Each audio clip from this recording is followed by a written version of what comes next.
Salut la team, bienvenue sur la chaîne Batteur Session. Aujourd'hui, je vous fais une petite vidéo pour vous présenter le studio de musique et vous expliquer un petit peu comment je filme et comment je fais un petit peu mes montages. Vous allez voir, c'est l'envers un petit peu du décor. Je pense que ça peut en intéresser plus d'un pour tous ceux qui veulent se mettre à se filmer, à proposer des choses sur YouTube. Je pense que c'est important.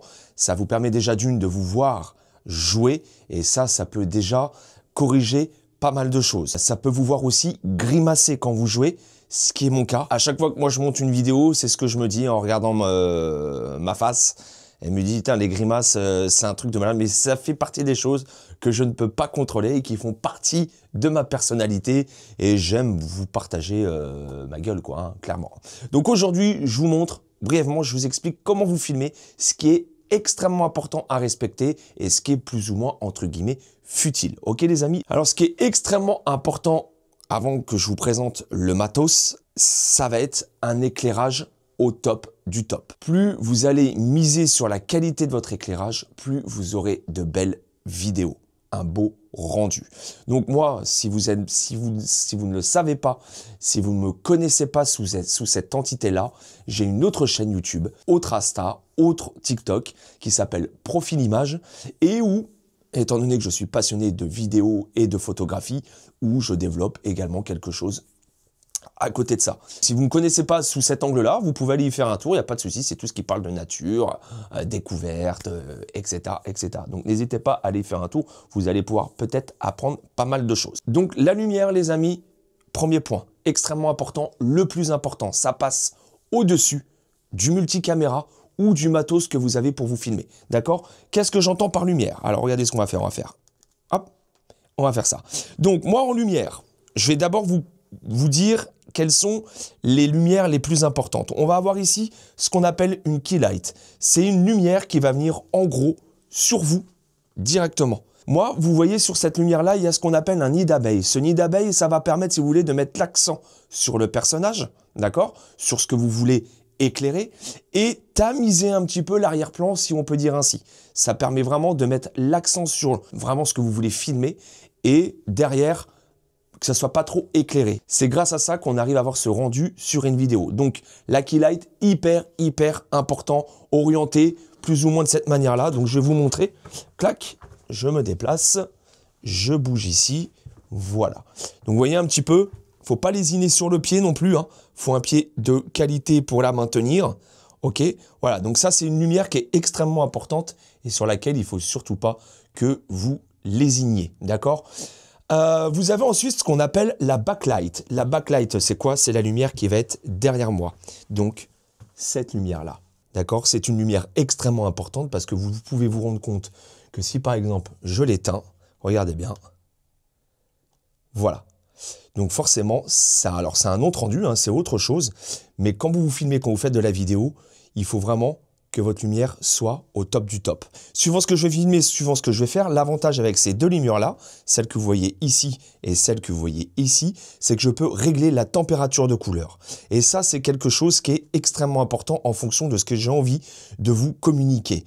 Soit je mets une lumière chaude, ok, donc on va plutôt être sur les tons jaune orangé au niveau de la lumière, soit je fais quelque chose de plus ou moins dynamique, ce qui est en règle générale le cas, et je laisse une lumière froide, ce qui est le cas en ce moment. Si vous pouvez le voir, on est sur du 6000K au niveau de la température couleur, donc il reste une lumière très froide. Ok?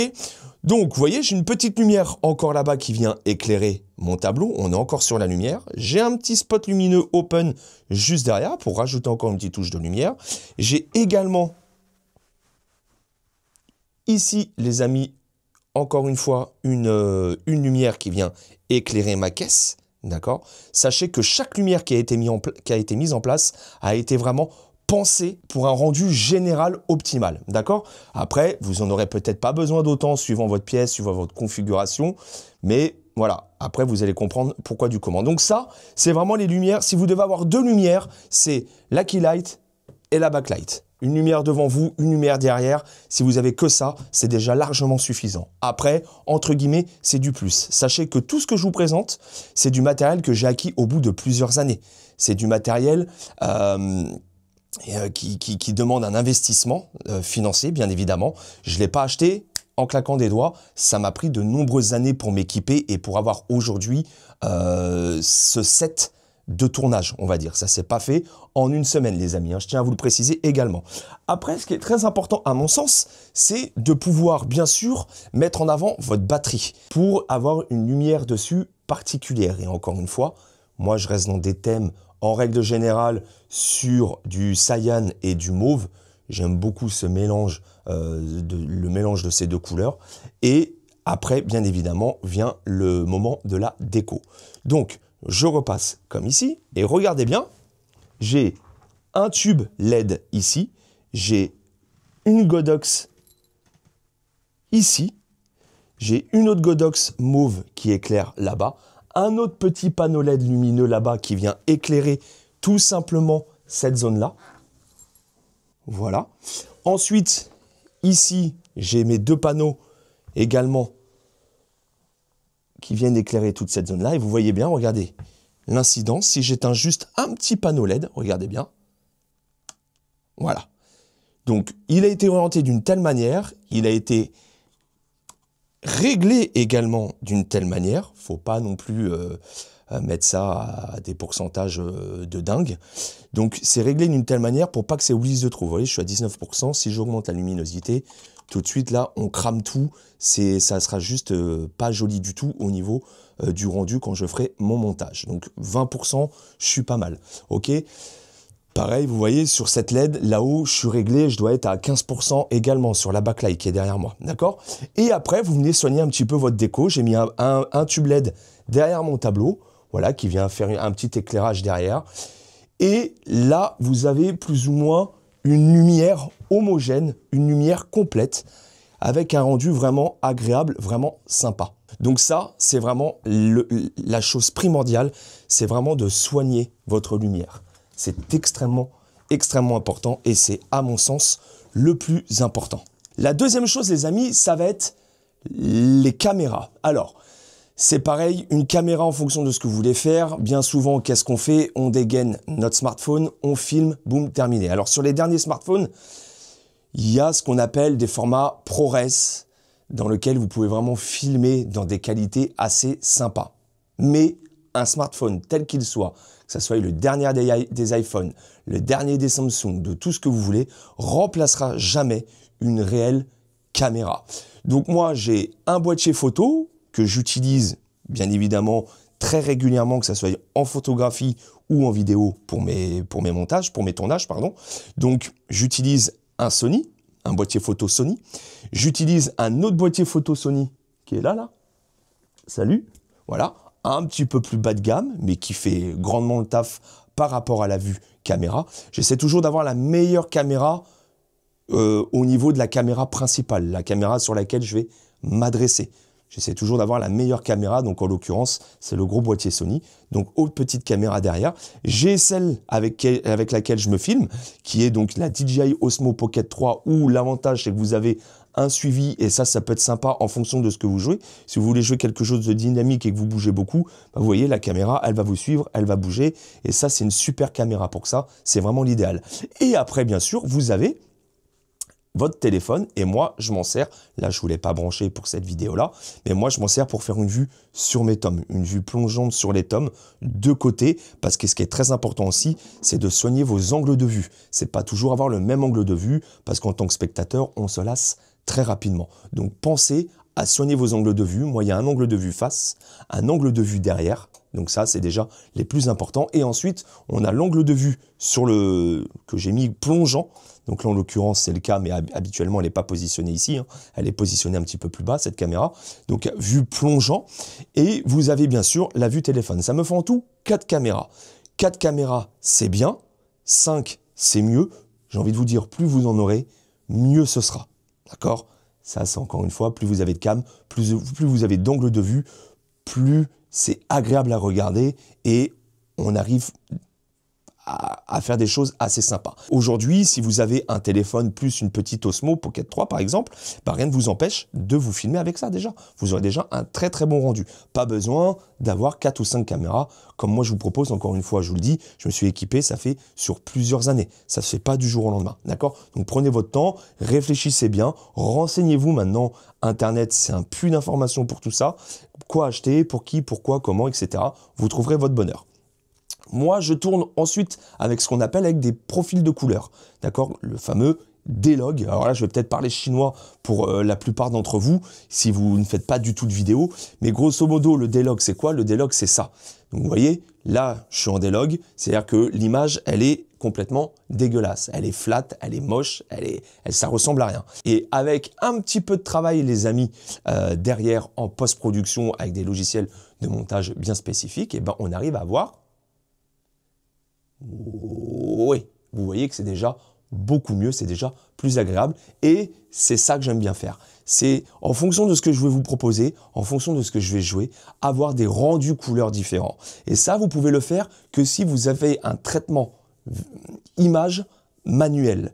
Si vous êtes sur ces traitements auto, vous n'arriverez jamais à exploiter votre colorimétrie d'image. C'est extrêmement important, d'accord? Donc ça, après, c'est en fonction de chacun. Moi, c'est pareil, ça fait des années que je suis un petit peu dans le truc, donc je m'y connais un petit peu maintenant. Mais c'est vrai que quand on commence la vidéo, ça fait beaucoup de choses. Ouais, bon, je mets en mode auto, ça filme terminé. Alors après, c'est pareil, les amis, il y a une règle à respecter, ce qu'on appelle la règle des tiers. C'est-à-dire que ce qui est très important, c'est qu'il y ait, quand je bouge, un rendu naturel. Pour avoir ce rendu naturel, vous voyez, là, je bouge ma main, j'ai un rendu naturel, il y a du flux de mouvement, on appelle ça. C'est pas comme si j'étais à 4K 60 images par seconde ou 4K 120 images par seconde, où là, vous verriez pas du tout de flou de mouvement. Ma main, vous la verriez entière, d'accord? Donc pour ça, je suis à 4K 25 images par seconde sur tous mes appareils sur lesquels je filme, ce qui me permet ensuite, en post-production, d'avoir une cohérence au niveau de mon rendu image. Ce qui est quand même assez important. C'est pareil, au niveau colorimétrie, j'ai beau utiliser des caméras différentes. Alors l'idéal, c'est d'avoir 3-4 caméras identiques de haute qualité autour de vous. Là, les amis, on n'est plus du tout dans le même budget. Donc pour ça, le mieux, c'est d'essayer de s'équiper avec des caméras qui peuvent prendre en charge le profil D-Log et éventuellement, après, vous travaillez votre image en post-production. Après, si vous êtes passionné, bah, vous kifferez le faire. Par contre, si c'est pas du tout votre kiff, vous aventurez pas là-dedans. Restez sur du mode auto, équipez-vous en caméra. Alors, pas besoin de prendre des caméras, honnêtement, hyper chères. Si vous comptez vous filmer en multicam, en mode auto, hein. Ça sert strictement à rien.